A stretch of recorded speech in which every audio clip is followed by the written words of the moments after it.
Hello everyone, good morning. আমি মৌসুমি। তো দেখো বন্ধুরা, আবার একটা নতুন ব্লগে তোমাদের অনেক অনেক অনেক ওয়েলকাম। তো আজকে জানো তো এটা হচ্ছে বুধবারের ব্লগ, আর দিতে না না সরি মঙ্গলবারের ব্লগ দিতে না একটু লেট হয়ে গেল, যেহেতু আগের ব্লগগুলো অনেকগুলো রয়েছে তো ওগুলো এডিট করে দিতে দিতে তো এগুলো হচ্ছে পিছিয়ে পড়েছে আর কি। যাই হোক, তো আজকে হাজব্যান্ড একটু ছুটি নিয়েছিল, একটু না মানে ছুটি নিয়েছিল তো অনেক দিন পর। তো তারপরে আজকে ঘুম থেকে উঠেছি আমরা অনেক দেরি করে। কটার সময় উঠেছি জানো? উঠেছি ওই 8টা না 8:30। যাই হোক, তারপরে ওঠার পর হাজবেন্ড চলে গেছিলো ফ্রেশ হয়ে বাজারে। আর এখন তো মেয়ের যেহেতু গরমের ছুটি, তো এখন সব মানে তাড়াহুড়ো নেই, রান্নাবান্না সব কিছুরই বুঝতেই পারছো। তো ওই জন্য আরাম করে একটু ঘুম থেকে উঠেছি। তো যাই হোক, হাজবেন্ড চলে গেছিলো বাজারে। তো বাজার থেকে এসছে, আসার সময় সব মানে যা যা জিনিস মানে কি বলে মাছ বাজার আর সবজি বাজার সব করে নিয়ে এসছে। সবজি বাজারটা পরে দেখাচ্ছি, আর এই মাছ বাজারগুলো আগে দেখে নিই, যেহেতু এই পাশটায় চলে আসলাম। তো ওখানে চিংড়ি মাছ, আর অনেকদিন ধরে বর বলছিল না একটুখানি মরলা মাছ খাবে। তো আমি আগে না খেতাম, এখন ভালো লাগে না। তো বলেছিলাম যদি কাচকি মাছ পাও তো এনো। তো কাচকি মাছ মনে পাইনি, তো মরলা মাছ নিয়ে এসে আমি বলেছি অল্প করেই আনবে, তোমার মানে নিজের মতো করে, মানে একদিনকে দুদিন যাতে হয়ে যায় সেই হিসাব করে। আর এনেছে একটা ইলিশ মাছ। তো যাই হোক, আর ওই যে সবজিগুলো সব নিচে ঢেলেছি। এবার আমি ভাবছি যে দেরি বাজার করে, বুঝতেই পারছো বাজার করে আস্তে আস্তে অনেকটাই বেলা হয়ে গেছে। তো আমি ভাবছি যে তাড়াহুড়ো করে রান্নাটা করে নিই। আর আজকে ছুটির দিনে জানো তো, বড়রা বাড়ি থাকলে রান্নাবান্না তো একটু হ্যাপা থাকেই, আর সব কিছুই একটু লেট হয়ে যায়। তাড়াহুড়ো রোজকার মতো টাইম মতো হয় না কোনো কিছু, তো এটা সবাই জানো আর সবার বাড়িতেই হয়ে থাকে। তো যাই হোক, তারপরে ওখানে হাজব্যান্ড চলে এসে তো ফ্রেশ হয়ে গেল।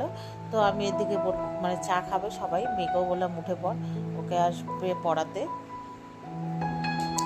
তো ওই জন্য আমরা সব আর কি খাবো বলে চা একবারে বসিয়ে নেবো। তার আগে আমি যে রেগুলার বেসিকে অ্যাফ্রেস খাই সেটা আর কি বানিয়ে নিলাম। তো খাবো, আর ওইদিকে হাজব্যান্ড যেন কী বলছিল তার কথা বলছিলাম। তো যাই হোক, তারপরে অ্যাফ্রেসটা বসিয়ে মানে ঢেলে তারপরে চা বসিয়েছি, দুধ চা খাবো সবাই মিলে। তো এবার মেয়েকে বলছি ওর, তো একসাথে সবাই মিলে চা খাই। ও তো উঠবেই না, ওর যতক্ষণ মানে ঘুম না হবে ও ঘুমিয়েই থাকবে। তো যাই হোক, এখন স্কুল ছুটি, আবার পড়া থাকলে উঠে যায় তাড়াতাড়ি, ওই আর কি। আর এই যে হাজব্যান্ড সব মাছগুলোকে বললাম তুমি ঢেলে একটু জলে ভিজিয়ে রাখো, নাহলে হয়তো কেমন হয়ে যাবে, ওই জন্য। তো যাই হোক, এই দেখো আমার চা রেডি। এবার ওই যে হাজব্যান্ডের বিস্কুট দেখো জলের মানে চায়ের মধ্যে দিতে গিয়ে ডুবে গেছে, তুলে রেখেছি। আর আমারটা ওই দেখালাম। তো যাই হোক, তবে ওইদিকে আমি কিছু রান্না বসিয়ে দিয়েছি। তারপরে এদিকে হাজব্যান্ড বললো ভাত ভাজা খাবে মেয়ে আর বর। তারপর হাজব্যান্ড এই ভাত ভাজা করতে একদম এক্সপার্ট, পুরো রেস্টুরেন্টের স্টাইলের করে। তো মেয়ে আর ও খাবে, আর আমি খাবো হচ্ছে কেলগস দিয়ে, দুধ দিয়ে। তো তারপরে আর ভিডিও করিনি, ঘরটা পরিষ্কার করে পুজো টুজো সব কমপ্লিট করে এখন দুপুরবেলা ভাত বসিয়েছি। ভাতও হয়ে গেছে, তোমরা তো জেনেই থাকবে আমি যখন খাই তার আগে ভাত বসে। তো এই যে ভাত, আর রান্না করেছি আজকে কী কী দেখলে তো, লাল শাক হচ্ছে পোস্ত ছিটিয়েছি, ইলিশ মাছের ঝোল আলু বেগুন দিয়ে, আর করেছি পাট শাক। ঠিক আছে, আর কিছু করিনি। আর ওই যে আমগুলো কাটা দেখলে, হাজব্যান্ড আম দই লস্যি করেছে, ওটা দেখাতে ভুলেই গেছি, খাওয়ার পরে মনে পড়েছে। তো যাই হোক, তারপরে খাওয়া দাওয়া করে একটা ঘুম দিয়েছিলাম। তারপরে আর ভিডিও করিনি, ওটা একদম সন্ধ্যেবেলা মেয়েকে পড়াতে এসেছিলো।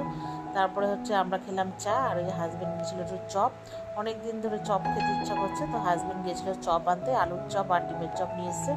তো ওই যে মেয়ে যখন পড়ছিল, পড়া শেষ হবে পরে তারপরে মুড়ি মাখবো আর কি। তো তার জন্য আমি আগে একটু আলুর চপ মুড়ির সঙ্গে চা দিয়ে একটু খেলাম। এমনি হাজব্যান্ড আর আমি দুজনে মিলে একটা দিয়েছি, হাফ হাফ করে খেলাম।